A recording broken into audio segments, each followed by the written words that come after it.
Allahu Akbar, Allahu Akbar, Allahu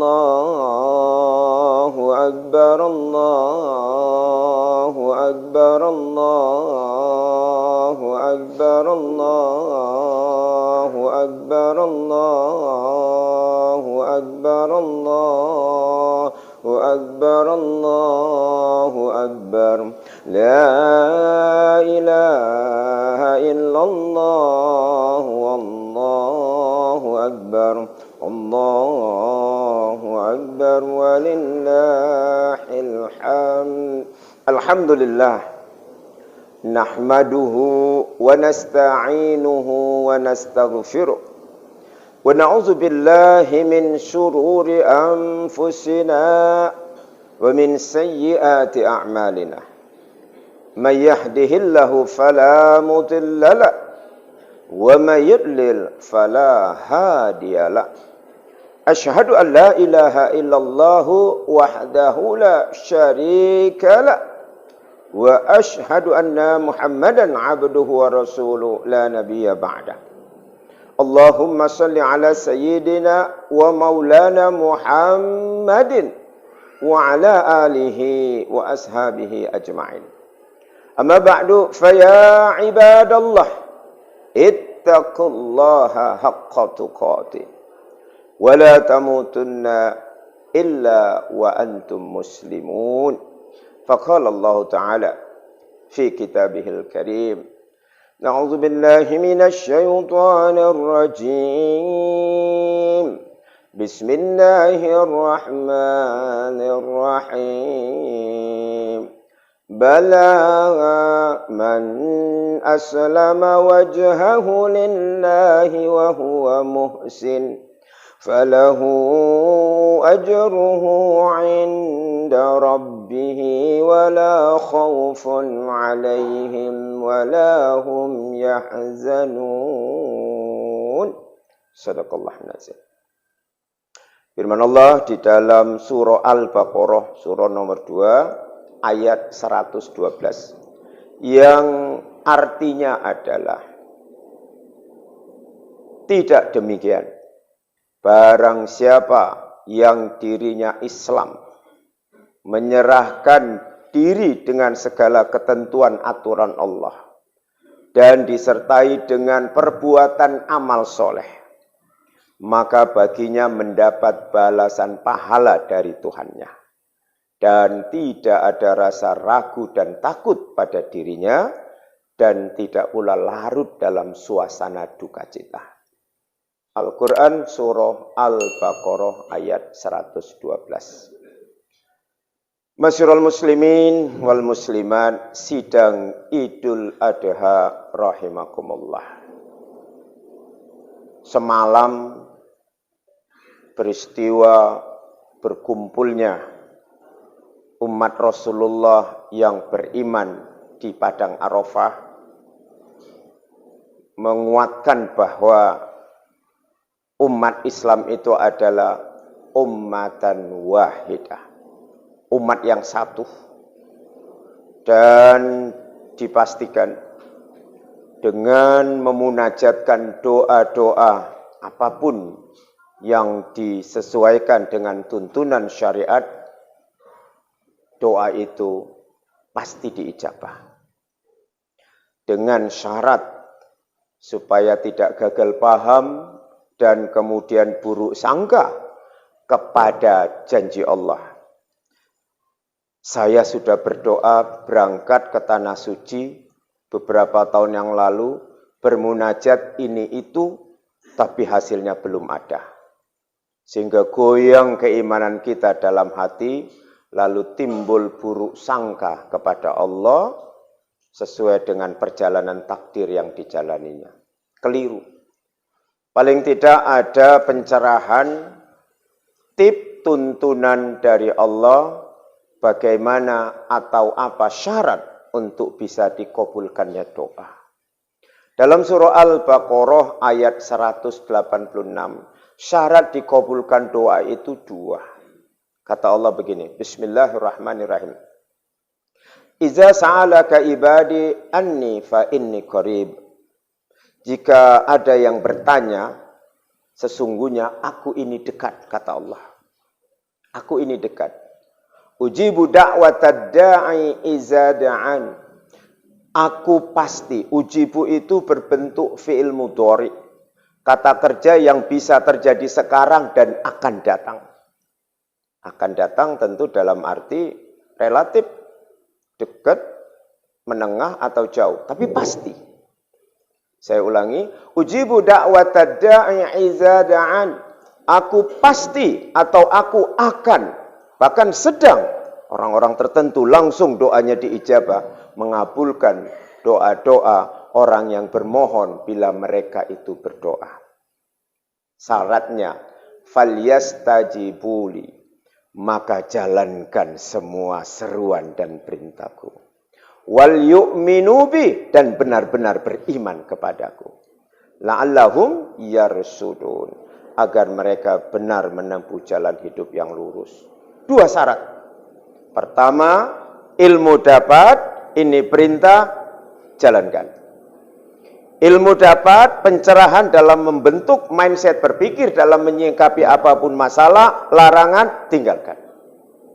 Pasti doa semua dikabulkan. Allah tegaskan, innallaha la yuhliful mi'ad. Sungguh Allah tidak akan pernah ingkar dengan janjinya. Syarat. Maka rangkaian kalimat surah Al-Fatihah, kata kunci dari 7 ayat yang diulang-ulang itu adalah iyyaka na'budu. Hanya kepada Engkau kami menyembah, kami beribadah. Wa iyyaka, dan hanya kepada Engkau nasta'in, kami bermohon apapun yang kita doakan. Apa di balik rangkaian kata kunci dalam surah Al-Fatihah yang terletak pada ayat yang keempat itu? Bahwa syarat untuk minta tolong dengan segala apapun yang kita munajatkan diawali dengan ibadah.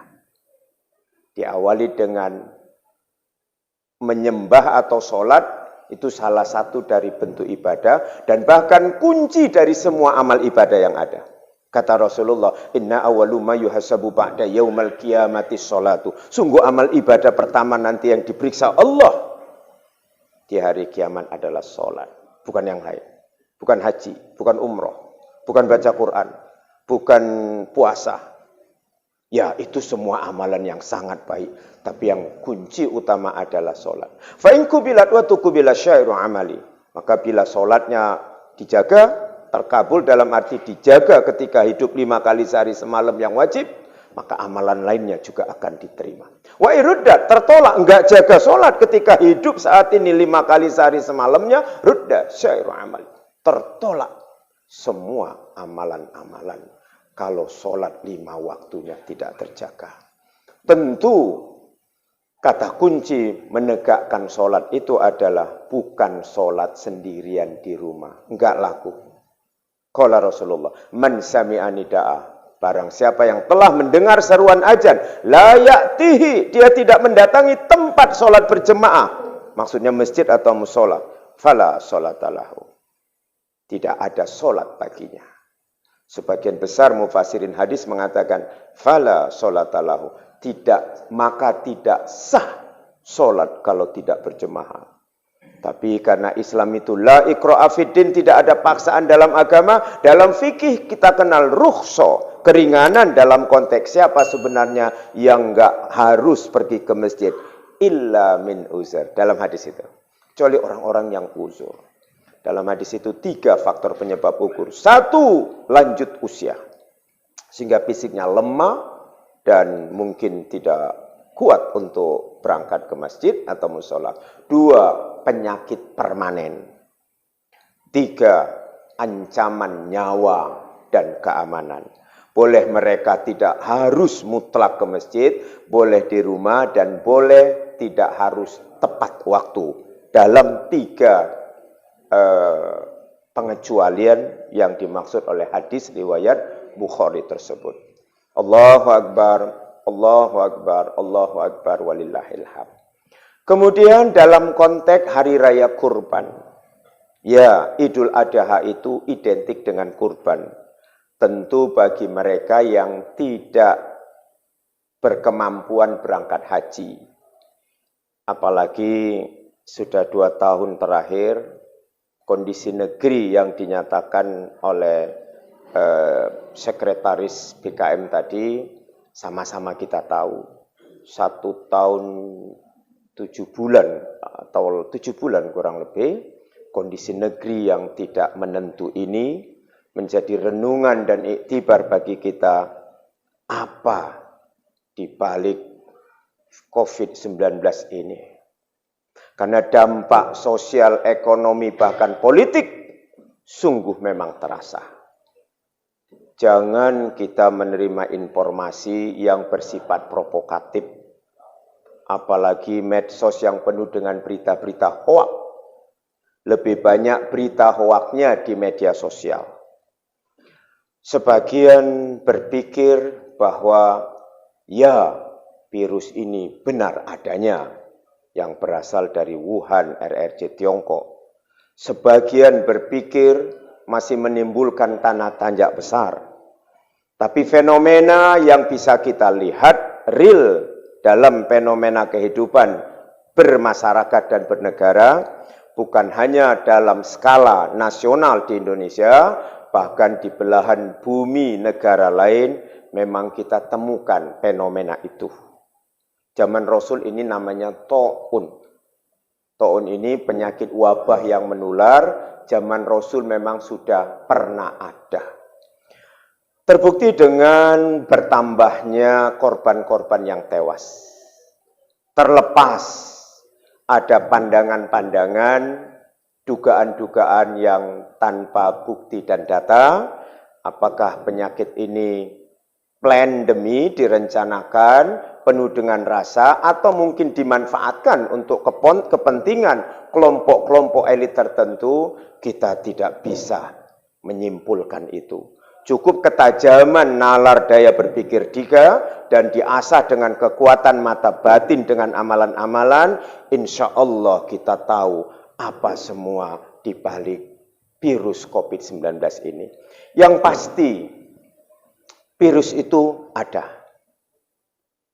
Namun tidak sedikit para ilmuwan, baik skala nasional maupun global, melakukan analisis kesehatan. Virus ini bahkan Singapura, negara maju sekalipun, telah menegaskan pemerintahnya, dipastikan virus-virus biasa semacam flu, influenza, pilek, demam, dan sejenisnya. Bahkan nanti boleh tanya dengan anak atau cucu kita yang duduk di kelas 2 SMP atau sanawiyah, dipastikan kurikulum tahun 2017 penyebutan COVID itu singkatan dari Corona Virus Disease. Artinya penyakit virus corona 19 karena keluarnya tahun 2019. Cetakan buku itu boleh di cross check langsung kepada anak atau cucu kita yang duduk kelas 2 SMP atau sanawiyah. Kurikulum 2017 penyebutan virus itu ada dalam buku anak cucu kita itu. Silakan di cross check nanti selepas pulang ini, silakan. Jadi bukan sesuatu yang baru. Bahkan virus itu memang sudah lama memang ada. Bukan hanya tahun 2019. Ini kecerdasan kita harus bisa melihat masalah ini dengan benar. Ini bukan sesuatu yang baru dan ini bukan sesuatu yang harus ditakuti dan mematikan. Meskipun itu ada, korban-korban saling berjatuhan masih menimbulkan pertanyaan. Adakah data yang valid terhadap korban-korban ini? Terlepas itu semua, kita nggak berani berburuk sangka, mengambil kesimpulan tanpa data dan fakta. Sesuatu itu memang telah terjadi, korban ada, tapi secara analisis medis bukan kategori virus yang mematikan. Kenapa harus ketakutan? Bukankah kita punya iman dan pernah belajar tauhid? Kata Allah, bismillahirrahmanirrahim. Walan yu'akhirallahi nafsan iza jaa ajaluha. Dan Allah tidak akan pernah mempercepat, memperlambat kematian seseorang bila ajal yang ditentukannya telah datang. Kita punya iman dengan rangkaian kalimat yang agung dan mulia dalam surah 63 Al-Munafikun judulnya di ayat yang ke-10. Kita mengimani itu adalah perkataan Allah. Usaha dan ikhtiar dengan progres harus. Karena pola-pola prokes 3M atau 5M itu mengajari kita untuk pola hidup sehat. Tapi kalau kita berpikir lebih dalam lagi, jangan ajari umat Islam menjaga kebersihan tangan. Sekurang-kurangnya 5 kali sehari semalam kita cuci tangan sebelum berwudu. Dan saat ini kenapa tidak harus diperbanyak? Setiap keluar kamar mandi betuli wudu, setiap keluar kamar mandi betuli wudu. Wudu jaminan proteksi dari Allah untuk menjaga kebersihan fisik kita. Dengan kumur-kumur, dengan mengeluarkan kotoran dari hidung, dengan mengusap wajah dan seterusnya. Dengan menyelahi air di kuku-kuku. Allah telah berikan jaminan proteksi kebersihan tersebut melalui wudu. Jangan kambing hitamkan ajaran syariat Islam bahwa membersihkan tangan itu memang melindungi virus. Jangankan dengan sabun atau hand sanitizer. Dipastikan secara ilmiah, air juga mampu menghilangkan virus, apapun bentuk virusnya, yang suka berada di tangan manusia. Dampak daripada itu, akhirnya kita ketakutan untuk bersalaman. Ya Allah, ya Rabb. Padahal qala Rasulullah, mamim muslimah ini, tidaklah 2 orang muslim itu yaltaqiani ketika mereka bertemu, fayatasofaha mereka saling bersalaman, illa melainkan hufirolahuma diampunkan dosa-dosa 2 orang itu, qabla ayat tariqo sampai mereka memisahkan diri. Salaman adalah ajaran Islam. Insya Allah kalau di masjid kita semua berwudu dan kita selalu membetulkan wudu di luar sholat 5 waktu, kenapa kita harus sungkan bersalaman? Karena Allah telah jamin menggugurkan dosa-dosa. Mudah-mudahan membangkitkan kekuatan iman kita, ini adalah secara tidak langsung atau langsung coba memereteli ajaran Islam. Selama proteksi wudhu kita ada, kenapa takut harus bersalaman dengan sesama saudara seakidah dan seiman? 1. Yang kedua, masjid adalah rumah Allah. Buka surah Jin, surah nomor 72 ayat 18. Sebutan Allah, wa anna masajida lillah, dan sungguh masjid-masjid adalah rumah Allah. Rumah Allah adalah satu-satunya tempat berlindung, satu-satunya tempat untuk mendapatkan bantuan dari Allah. Tahun 2004 hari ke-6 saya sampai di Banda Aceh. Semua kita punya pengalaman melihat ke sana atau menonton dalam tayangan dokumentari yang begitu dahsyat dan memilukan, menyayat-nyayat hati. Tidak kurang 200.000 rata-rata orang seakidah kita tewas. Rasul mengatakan salah satu penyebab tewas adalah karena dapat runtuhan bangunan atau bencana alam. Begitu juga pandemi, kata Rasulullah. Ta'una syahadatin, penyakit pandemi wabah menular adalah syahid ala kulli muslimina wal musliman, bagi semua orang Islam yang laki dan perempuan. Usaha proteksi menjaga prokes harus. Tapi kalau memang asbab kematian kita melalui itu, kenapa harus takut dan ragu? Karena kita sudah punya bekal iman bahwa Rasul sendiri menjanjikan penyakit taun, wabah pandemi seperti COVID mengantarkan kita menjadi syahid. Walaupun kategori syahid itu berbeda-beda. Syahid. Akhirnya dalam sholat, rumah Allah tempat berlindung, yang dikatakan sebutan rumahnya bukan sebutan manusia tapi sebutan Allah sendiri. Akhirnya kita ketakutan untuk berdiri bersab dengan cara rapat yang dianjurkan, untuk bersentuhan, untuk bersenggolan bahu dan seterusnya, jari dengan jari dan seterusnya. Sehingga Rasul pernah bersabda dalam hadis riwayat Ibnu Majah dengan sanad yang sahih, qala Rasulullah, wala tajuru furujatis syayatin, jangan kamu renggangkan sop karena akan ada setan di antara kamu. Lalu kata Rasulullah lanjutan dalam matan hadis itu, waman wasola soffa, dan barang siapa yang merenggak sola itu menyatukan, yang menyatukan saf maksudnya merapatkan saf, faso'ahullah, maka Allah akan menyatukan dirinya pada orang tersebut. Wamang koto'a sofa, dan barang siapa yang koto'ah memutuskan saf, merenggangkan saf, koto'ahullah, maka Allah atas memutuskan hubungan dirinya dengan orang tersebut. Ini ajaran Islam. Apakah karena kata Rasulullah, "Shallu kama ra'aitumuni usolli." Ini hadisnya sahih. Silakan tanya sama semua ustadz yang ahli hadis. Solatlah kalian sebagaimana caraku solat. Ketika solat Rasulullah, sahabat, tabi'in, tabi'ut tabi'in, maka dia akan katakan, "Sawwu sufufakum." Rapatkan dan luruskan sop-sop kalian. Fa inna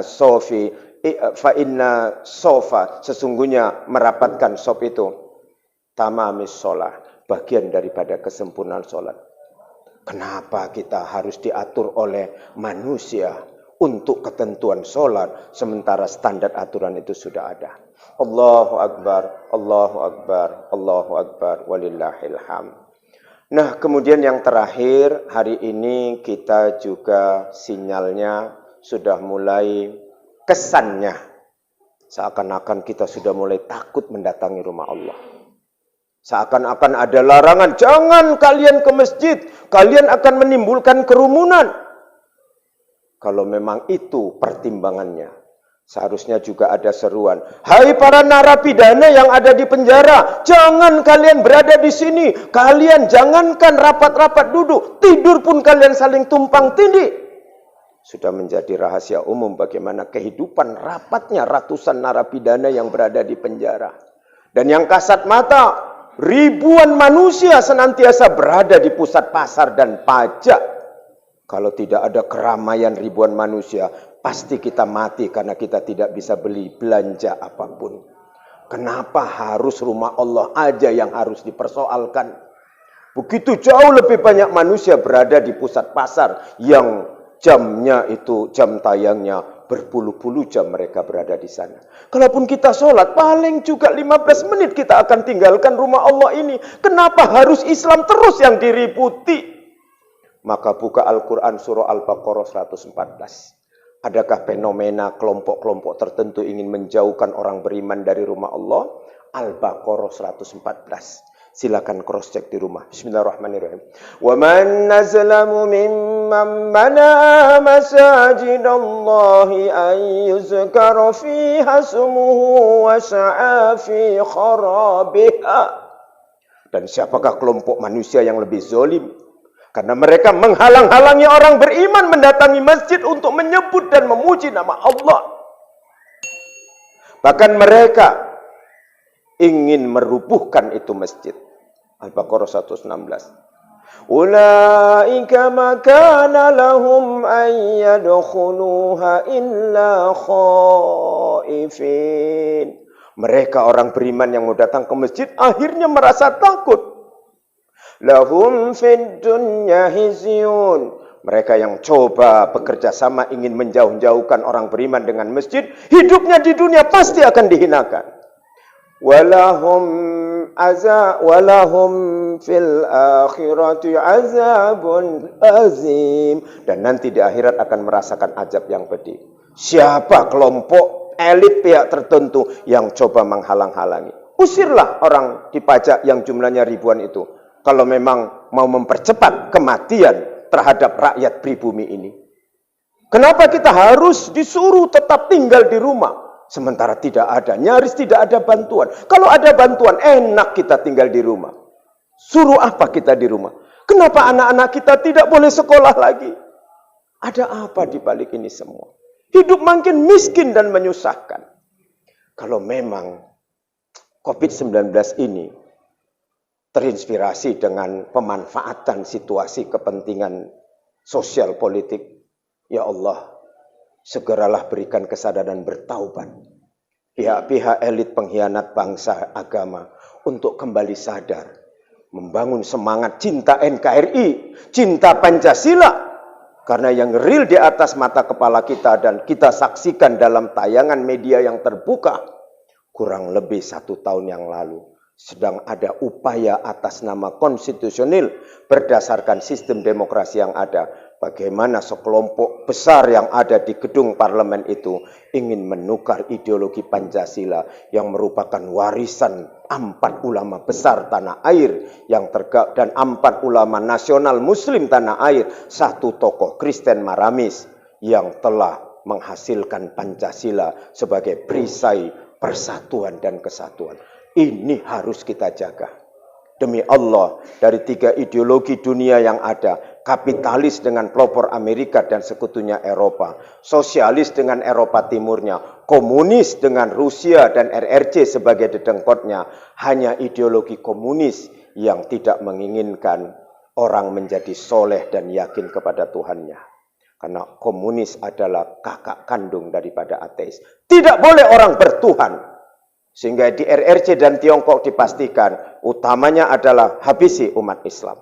Bunuh mereka karena umat Islam yang paling fanatik dengan keyakinannya. Menyusul sekarang Kristen di RRC Tiongkok sudah mulai mereka kejar ke sana kemari. Buddha agak sedikit diistimewakan karena itu adalah agama leluhur RRC Tiongkok. Walaupun mereka juga sudah mulai risau karena tidak boleh satupun warga RRC yang berideologi resmi pemerintahnya komunis untuk mempercayai adanya Tuhan. Tidak boleh ada Tuhan. Itulah gerakan komunis yang paling benci terhadap orang yang menggantungkan keyakinannya kepada Tuhan. Maka setiap gerakan komunis menjadikan musuh bersamanya ulama. Siapapun ulama yang lurus, maka ini akan diopinikan sebagai kelompok penentang, sebagai kelompok radikal, sebagai kelompok anti-NKRI, anti-Pancasila. Meskipun NKRI dan Pancasila itu adalah ajaran Islam yang sesungguhnya. Saya diminta berdakwah di depan Ketua Kesbangling Maspol, paparkan Pancasila dalam pandangan Islam. Saya bisa membuktikan sila 1-5 semua adalah rangkaian ayat Quran. Hanya komunis yang ingin menghancurkan dan merubah ideologi Pancasila, sebagaimana kurang lebih 1 tahun lagi mereka akan tukar dengan Trisila, Ekasila, yang ujung-ujungnya gotong royong dan ketuhanan di ajas yang ketiga, bentuk kalimatnya ketuhanan yang berkebudayaan. Bagaimana mungkin Allah Subhanahu wa Ta'ala harus diatur dengan peradaban budaya pemikiran manusia? Betapa hinanya dalam komunis posisi Tuhan yang harus dikendalikan oleh pemikiran budaya manusia. Allahu Akbar, Allahu Akbar, Allahu Akbar, walillahil hamd. Dan yang terakhir menyedihkan kita adalah 1 tahun 8 bulan yang lalu ketika kita kenal saudara meninggal dunia menghembuskan napas. Siapapun kita terpanggil ingin memenuhi rukun fardu kifayah yang 4. Kita datang ikut memandikan, mengkapani sebagian Bilal dengan timnya, dan akhirnya menyolatkan dan menguburkan dalam suasana duka yang dalam karena kecintaan kita kepada orang atau teman yang telah meninggalkan kita. Hari ini pemandangan itu agak langka kita dapatkan. Karena mereka akhirnya apa yang terjadi? Hilangkan penyolatan jenazah, hilangkan pengkapani jenazah. Jangan boleh orang-orang berbondong untuk menunjukkan rasa duka cita. Penggal itu semua. Ya Allah, ajaran Islam akan coba dicabik-cabik dan diobok-obok. Karena itu adalah pola komunis. Jauhkan umat Islam dari pengajaran dan pengamalan syariat Islam. Kata kunci ini semua kembali kepada kurban. Mereka yang punya rezeki dan kelapangan, apalagi tidak berangkat haji, maka sunat muakkad yang diwajibkan lebih kuat untuk berkurban dengan dana yang diharapkan. Qorobah itu asal kata kurban yang artinya mendekatkan diri. Jangan pernah tidak ikhlas selalu ngotot dengan 1/3 bagian daging kurban. Walaupun fikih membolehkan, tapi kalaupun memang kita ikhlas karena tujuannya mendekatkan diri, enggak kita ambil pun yang 1/3 itu lebih baik. Tapi kita punya hak secara fikih untuk mendapatkan 1/3. Karena nanti keikhlasan kita itu yang membuat kuku-kuku, bulu-bulu, rambut dan tanduk hewan yang kita sembelih untuk korban atas nama suami dan semua keluarganya dapat. Kalau ada fenomena tradisi keberagamaan, runtutan nama anak kedua, ketiga, keempat dan seterusnya, tapi wa na'lamu ma tuwaswisu bihi nafsu, Allah tahu apa niat yang terbesit dalam hambanya. Rasulullah tetap mengajarkan, ini kurban atas namaku dan semua ahli baitku. Itulah yang diikuti oleh sahabat, tabi'in, tabi'ut tabi'in. Tapi kalaupun ada penyebutan anak, ya sudahlah. Tidaklah tergolong bid'ah, tapi supaya jangan gagal paham, perlunya ngaji menambah ilmu, bahwa Rasul, sahabat, tabi'ut tabi'in, dan semua ustadz juga tahu, bahwa kurban itu tetap mengatasnamakan suami sebagai rijalu qawwamuna 'alal nisa, kepala, dan semua pahalanya dapat ke istri dan semua anak-anaknya, namun dipastikan, kata Rasulullah, tidak dapat bagi orang di luar anak-anaknya. Mau sepupu nempel, mau itu nggak dapat. Hanya suami, istri, dan anak-anak. Itu hadis yang sahih yang dijelaskan oleh Rasulullah. Begitu juga akhirnya haji. Selalu dengan kurban kita luput dengan persiapan memotong sembelihan hewan kurban. Bagus.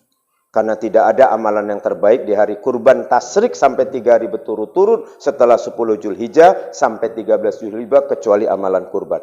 Tapi bukan berarti kita mengabaikan haji. Ya, kita nggak berangkat haji.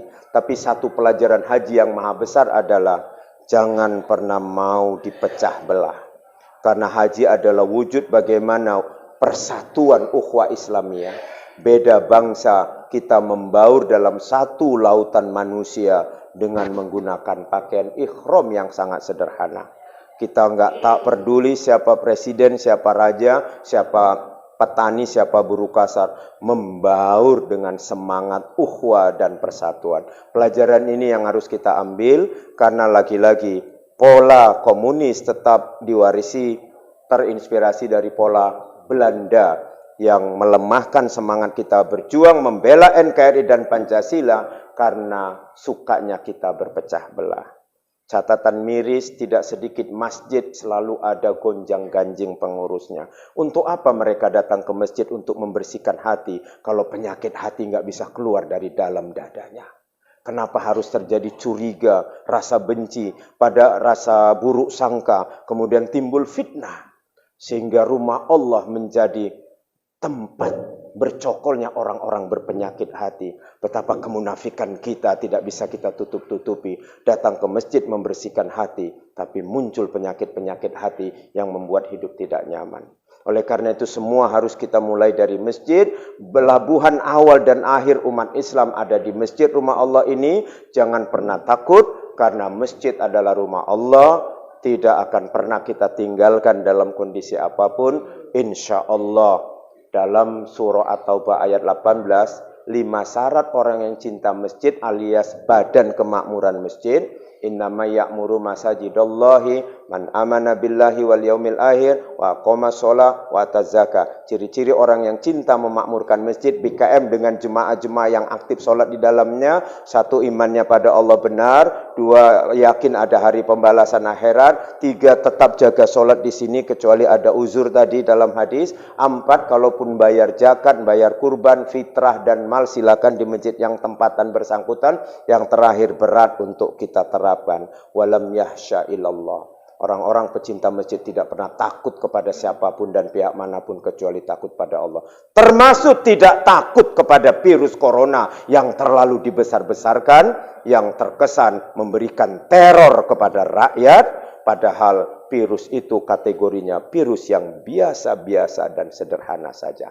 Jangan pernah takut kecuali hanya kepada Allah. Itu bisikan hati orang beriman kalau dia sudah mendapatkan pencerahan dari keterangan Al-Quran dan Sunnah. Surah At-Taubah ayat 18.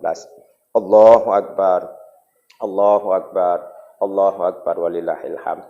Barangkali itulah poin-poin pesan yang bisa disampaikan khotib. Dalam suasana pandemi ini memang kita harus jaga prokes, kita harus tertib. Mudah-mudahan PPKM ini tidak ada niat-niat politis di balik itu semua. Bukan karena ingin membuat rakyat tambah miskin dan tambah susah. Program vaksinasi mudah-mudahan bukan karena ingin menimbulkan praduga-praduga, karena memang faktanya ketika kita ditekan untuk suruh di rumah tanpa ada pesangon, bisa saja resiko kita akan kalut karena kekurangan sandang pangan, kita akhirnya tidak tenang, ujung-ujungnya anak-anak kita nggak boleh sekolah, suruh baca, suruh nengok YouTube, dan pihak mana yang diuntungkan, mau nggak mau semua anak kita harus punya HP Android yang faktanya demi Allah jauh lebih banyak program-program jahat. Film karton, pelajaran pendidikan, tapi tiba-tiba muncul tayangan video porno. Hati-hati dengan semua permainan ini, kita kontrol, semua kita punya kesulitan yang sama. Anak-anak kita nggak berhenti untuk bermain Android, siapa pihak mana yang diuntungkan, karena kita harus beri Android, karena kita harus beli paket. Adakah konspirasi pemain kelompok-kelompok kapitalis dan komunis bermain di sini? Wallahu a'lam bishawab. Kita nggak berani menuding pihak manapun, cukup gunakan kecerdasan nalar, tajam batin dengan amalan tahajud, akan tersingkap apa semuanya yang terjadi di bumi ini. Dan terakhir sebelum kita tutup, sinyal Indonesia akan bangkit Islam itu 15 abad yang lalu disebut oleh Rasulullah. Rasul pernah bersabda begini, yusiku umamu an akala alaikum. Saya ulangi, yusiku umamu an tada'a alaikum. Hampir seluruh bangsa di dunia ini akan datang kepadamu, hai umatku, kama tada'al akalah. Bagaikan mereka mengerubungi engkau sebuah hidangan. Lalu sahabat bertanya, psikologi hidangan tentu mau disantap dan dimakan. Itulah umatku. Dirubungi oleh umamu, hampir semua suku bangsa yang ada di dunia. Maka sahabat bertanya, ya Rasulullah, qailu wa min killati nahnu yauma izin? Apakah pada hari itu nanti jumlah kita sedikit? Qala Rasulullah, bal, tidak. Antum yauma izin kasir. Engkau jumlah mayoritas terbesar di dunia. Itu sinyal, para hadis mengatakan sinyal di negara Kesatuan Republik Indonesia yang berdasarkan Pancasila. Walakinnakum, akan tetapi kualitasmu husaun ka husais sail, buih dalam lautan. Pandanglah buih di tengah lautan, putih menyatu.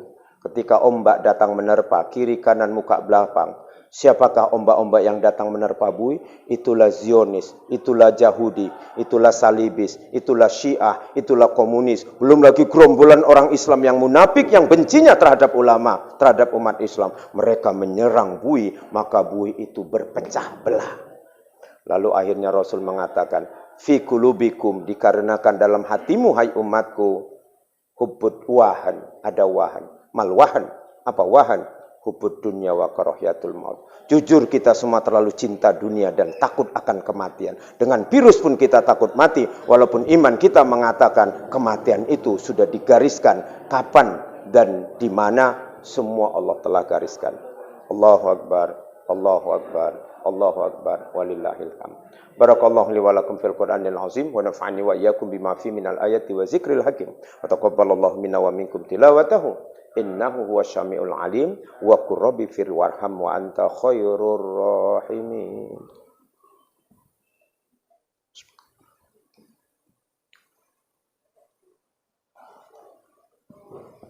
Allahu akbar, Allahu akbar, Allahu akbar, Allahu akbar, Allahu akbar, Allahu akbar, Allahu akbar.